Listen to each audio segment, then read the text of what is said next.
ہو گئی تھی جلسے سے واپس آتے آتے، تو کوئی 6:15 کے قریب ٹائم ہوا تھا جب ہمارا دروازہ بہت زور زور سے تو میں سو رہی تھی، صفدر بھی سو رہے تھے، تو میں نے سوچا کہ جو ہوٹلز ہیں ان میں تو اس طرح دروازہ کوئی نہیں پیٹتا، باہر تو بیل لگی ہوئی ہے، وہ اگر بیل بجا دے کوئی بجا دے، جس کو اگر اندر آنا مطلوب ہے یا کوئی کام ہے وہ بیل بجا دے۔ میں نے سوچا کہ کوئی کنسٹرکشن ہو رہی ہے ادھر ادھر، اس کی کوئی آواز آئی، کیونکہ ایک دم مجھے سمجھ نہیں آئی، تو 1-2 منٹ کے بعد پھر وہی آواز آئی، وہی دروازہ پیٹنے کی آواز آئی، تو میں نے کہا صفدر سے، میں نے کہا مجھے لگتا ہے ہمارے کمرے کا کوئی دروازہ بجا رہا ہے۔ تو انہوں نے جب دروازہ کھولا اٹھ کر تو باہر پولیس کھڑی تھی اور انہوں نے کہا کہ ہم آپ کو گرفتار کرنے آئے۔ انہوں نے کہا اچھا، میں کپڑے پہن لوں، کپڑے تبدیل کر لوں، میں آپ کے ساتھ چلتا ہوں۔ ابھی وہ اپنے کپڑے تبدیل کر رہے تھے کہ مجھے دروازہ توڑنے کی آوازیں آئیں، اور انہوں نے وہ جو سیکیورٹی لیچ ہوتا ہے دروازے کا اس کو توڑا، زور سے زبردستی سے اس کو توڑا اور کمرے کے اندر آ گئی۔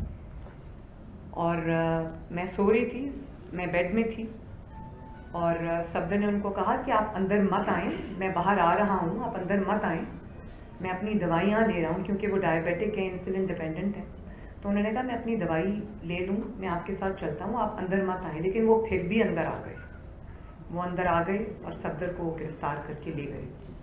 صفدر نے کہا کہ میری وائف اندر ہے، آپ اندر مت آئیں، وہ گرفتار کر کے لے گئے۔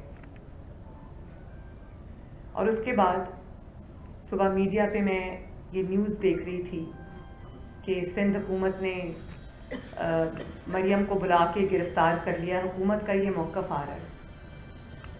تو میں ایک بات کہنا چاہتی ہوں کہ مجھے ایک لمحے کے لیے بھی، میں ویسے شکر گزار ہوں بلاول بھٹو زرداری صاحب کی کہ انہوں نے مجھے فون کیا، وہ غصے میں تھے، انہوں نے کہا کہ مریم بی بی یہ بہت برا واقعہ ہے اور ہم امبیرسڈ ہیں، شرمندہ ہیں، آپ ہماری مہمان ہیں، ہماری بہن ہیں۔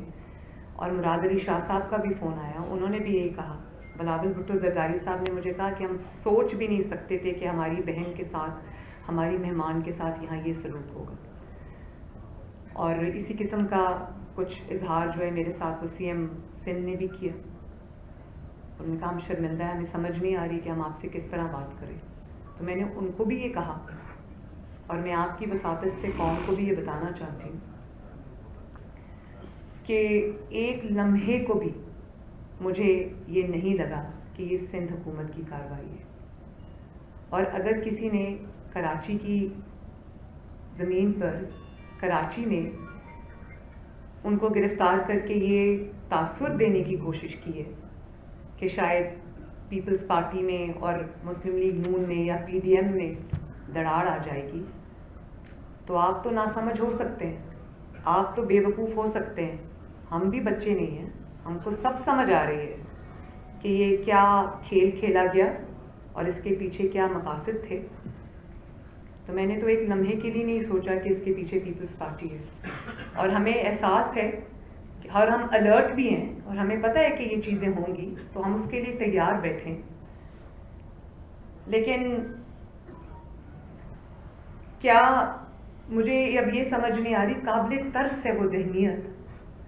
آپ کہتے ہیں کہ مزار قائد کے اوپر نعرہ لگا، مزار قائد پہ جو نعرہ لگا، وہ ویڈیوز جو مزار قائد میں ہلڑ بازی پی ٹی آئی کے کارکنوں نے، میرا خیال ہے کہ کوئی عمران خان صاحب کا کوئی دورہ تھا، وہ ویڈیو مریم اورنگزیب کے پاس ہے، انہوں نے کی، اس کو کوئی پوچھنے والا نہیں ہے۔ لیکن اگر قائد اعظم کے مزار پر کسی نے قائد اعظم کا ہی بیانیہ، قائد اعظم کے ہی فرمودات دہرائے، تو وہ اتنا بڑا گناہ بن گیا۔ ووٹ کو عزت دو کوئی ایسا نعرہ نہیں ہے جس سے کسی کی بے حرمتی ہوتی ہو، یہ تو وہی ارشادات ہیں جو قائد اعظم نے خود فرمائے تھے۔ اور آپ جب مادر ملت زندہ باد، ایسے نعروں سے کس کو ڈر لگتا ہے؟ میں اچھی طرح جانتی ہوں کہ ووٹ کو عزت دو سے کس کو ڈر لگتا ہے اور مادر ملت زندہ باد سے کس کو ڈر لگتا ہے، یہ میں اچھے سے جانتی ہوں۔ اور وہاں نواز شریف زندہ باد کے نعرے نہیں لگے، وہاں مریم نواز زندہ باد کے نعرے نہیں لگے، وہاں ووٹ کو عزت دو کا نعرہ لگا۔ اور اس نعرے سے کس کو اعتراض ہے، یہ آپ بھی جانتے ہیں، یہ میں بھی جانتی ہوں۔ اس نعرے سے اس کو اعتراض ہے جو ووٹ چوری کر کے آئے ہیں, جو عوام کا مینڈیٹ چوری کر کے آئے ہیں, جنہوں نے فاطمہ جناح سے لے کے آج نواز شریف تک اور سارے جو منتخب نمائندے ہیں پاکستان کے عوام کے, ان کو غدار ڈکلیئر کیا. یہ وہاں جا کر تکلیف جو ہے وہ پہنچتی ہے, میں اچھے سے جانتی ہوں. لیکن کیا آپ کو نہیں سمجھ آ رہی کہ زمانہ بدل گیا, وقت بدل گیا؟ یہ جو نامعلوم افراد ہیں یہ سب کو معلوم ہے. اب خلا سے اتر کر اگر آپ زمین پہ آ گئے ہیں, خلائی مخلوق سے اگر آپ زمینی مخلوق بن گئے ہیں, تو کیا لوگ آپ کے چہرے نہیں پہچانیں گے؟ کیا لوگوں کو سمجھ نہیں آئے گی کہ اس کے پیچھے کون ہے؟ اور پھر جو نواز شریف صاحب نے, جو پی ڈی ایم نے سوال اٹھائے ہیں, ان سوالوں کا جواب کیا یہی ہے کہ غداری کے پرچے کاٹ دو, دہشت گردی کے پرچے کاٹ دو, اور اب جو ایک شک ڈالی ہے بیچ میں اور کہا ہے کہ یہ قتل کی دھمکی دی ہے, بھئی وہاں پر سینکڑوں افراد موجود تھے اور وہاں پر آواز جو ہے وہ ایک دوسرے کی نہیں سنائی دے رہی تھی, تو یہ قتل کی دھمکی کسی کو سمجھ آ گئی تھی؟ اور کیوں دے گا کوئی کسی کو قتل کی دھمکی؟ اب اس بات پہ بھی آ جائیں کہ قتل کی دھمکی کا پرچہ درج کرانے والا کون ہے. یہ مجھے ابھی ایک خبر ملی ہے, یہ میرے پاس ایف آئی آر کی کاپی ہے. وقاص احمد خان مدعی ہے, جو دہشت گردی کوڈ کا مفرور ہے. جی, ایف آئی آر نمبر 513/19, تھانہ, یہ کیا لکھا ہے جی, کون سپر ہائی وے والا, اور یہ ڈیٹس بھی اس میں لکھی ہوئی ہیں. تو یہ جو پرچے درج آپ کراتے ہیں, کبھی دہشت گردی کے, کبھی غداری کے, تو ان کے جو مدعی ہوتے ہیں وہ سارے ایک جیسے کیوں ہوتے ہیں؟ جلدی میں ایسے ہی ہوتا ہے. جلدی میں ایسے ہی ہوتا ہے. تو وہ لوگ کیوں ہوتے ہیں جن کا اپنا اتنا لمبا کرمنل ریکارڈ ہوتا ہے؟ آپ کو ایسے ہی لوگ ملتے ہیں. سچا آدمی تو کبھی نہیں آئے گا ان چیزوں کے لیے. ظاہر ہے ایسے ہی لوگوں کو اٹھانا پڑے گا.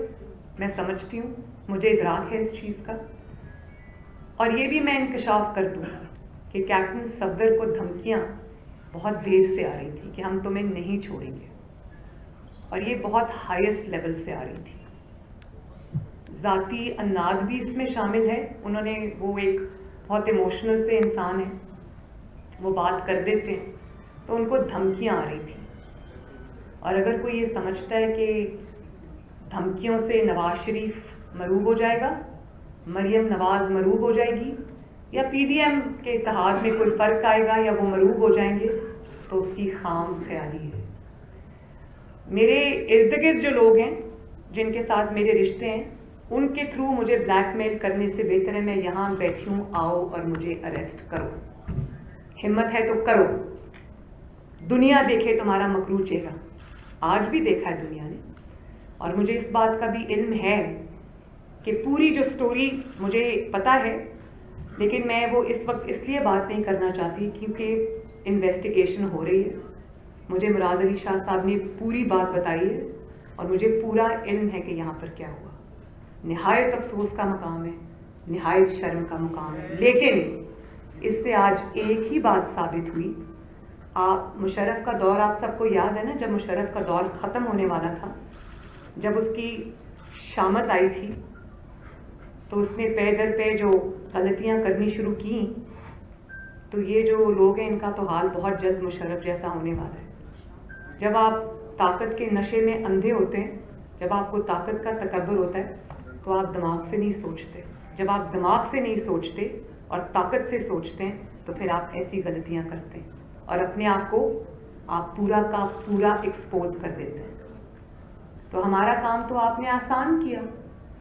ہمیں تو آپ نے آج وہ موقع دیا کہ ہم قوم کے سامنے یہ بات رکھیں کہ جب نواز شریف کہتا ہے کہ اسٹیٹ ود ان اسٹیٹ نہیں, اسٹیٹ ابو اسٹیٹ, گورنمنٹ ابو گورنمنٹ, تو نواز شریف بالکل سچ کی ہے. ہم آپ کو دکھا سکتے ہیں وہ کلپس جب پی ٹی آئی کے کارکن اسی مزار قائد کے اوپر ہلڑ بازی کرتے نظر آتے ہیں.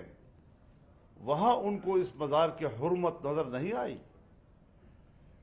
جب پی ٹی آئی کے لوگوں نے مسجد نبوی میں نواز شریف کے خلاف نعرے لگائے, جہاں اللہ کا حکم ہے کہ رسول اللہ صلی اللہ علیہ وسلم کی آواز پر اپنی آواز بھی اونچی نہیں کرنی، ورنہ تمام زندگی کے اعمال صالحہ غارت ہو جائیں گے۔ مسجد حرام میں نعرے لگائے گئے، تمہیں نہ مسجد حرام کی حرمت، تمہارے ہاں نہ مسجد نبوی کی حرمت، تمہارے ہاں نہ مزار قائد کی حرمت، اور آج تم نے صرف ایک گھناؤنے عمل کے لیے جواز پیدا کرنے کی کوشش کی، اور پھر یہ کہ کسی کو قتل کی دھمکی، تم نے قتل کی دھمکی کہاں سنی تھی شور و غوغا میں؟ اور یہ بھی اب بتائیں گے آپ کو کہ جس کے خلاف جس کی مدعیت میں ان کے خلاف ایف آئی آر کاٹا گیا ہے صفدر صاحب کے خلاف، وہ مدعی کون ہے وہ بھی اب آپ کو ہم بتائیں گے انشاءاللہ العزیز۔ ہم اس مسئلے پر پورا پی ڈی ایم مدعی ہے، صرف ہماری بہن، ہماری بیٹی مریم نہیں، یہ ہمارے اوپر حملہ ہے، پورے پی ڈی ایم کے اوپر حملہ ہے۔